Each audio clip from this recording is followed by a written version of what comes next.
Hi, my name is Shirine, and today I'll be talking to you about our project. It's titled Onboarding for Immersive Virtual Reality, Accessibility, User Experience, and Guidelines. The project has been conducted by our undergraduate student Lori, and I'm Shirine reporting this, and we have two of our supervisors from the University of Glasgow. We collaborated with Edify, which is a virtual reality teaching platform, to complete this particular project. So just a little bit of background. So the head-mounted displays, or HMDs, allow for more realistic interactions between users and virtual reality. Potential for immersive learning practices recognized in recent literature show to increase user enjoyment of learning, knowledge, retention, and psychomotor skills.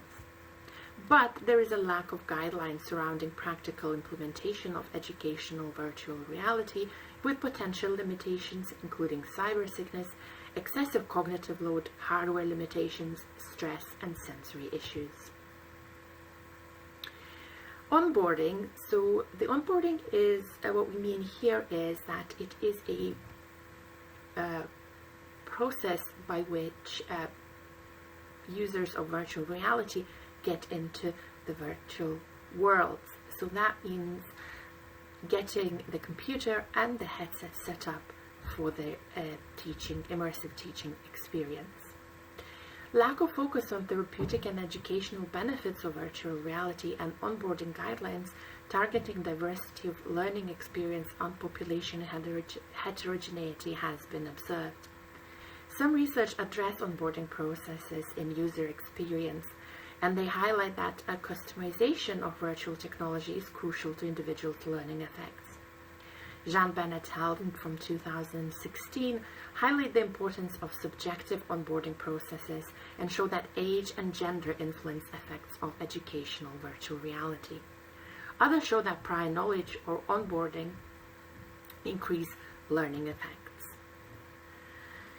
We also wanted to discuss and think about accessibility. Accessibility here meaning that it's the virtual reality experience, particularly the onboarding, is accessible to everyone, whether with someone who experiences physical or psychological difficulties or challenges.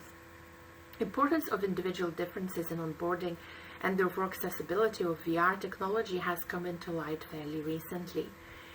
We do have implicit assumptions of use in VR, and it's sometimes addressed in onboarding considerations, but there is just a lack of systemized onboarding advice and guidance. Developing accessibility using intersectional multimodal approaches to virtual reality design and implementation, which includes onboarding, is of crucial importance. Particular considerations such as cognitive, sensory, and physical disabilities are really important here too. Now let's talk quickly about teaching. So immersive learning is now, as we know it, is more integrative, stimulated, motivational, and facilitates deeper learning. It significantly improves skills over traditional methods of teaching.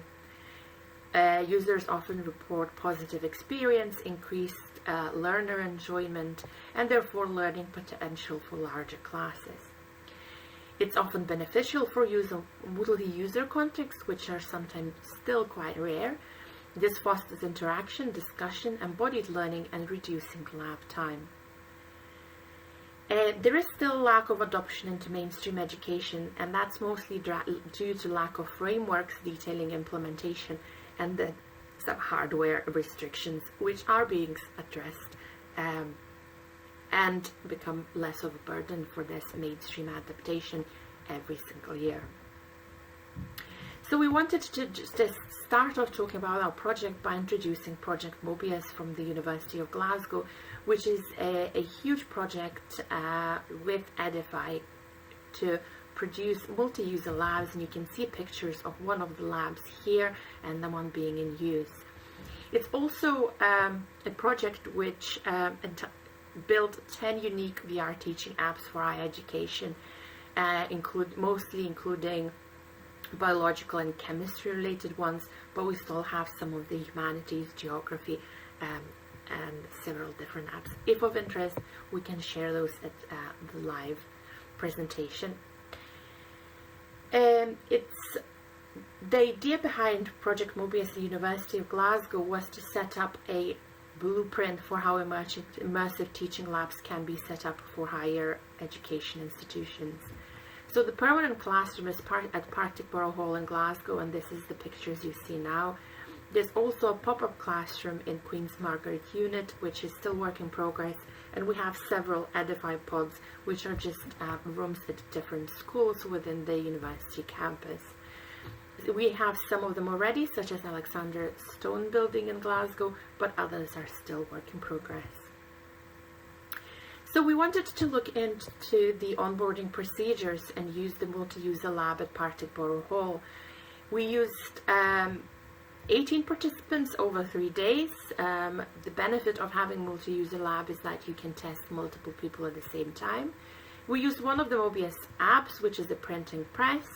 It's a short app taking people through the process of the original printing press and how to prepare it. And we had 3 stages, which was observations, focus groups, and questionnaires.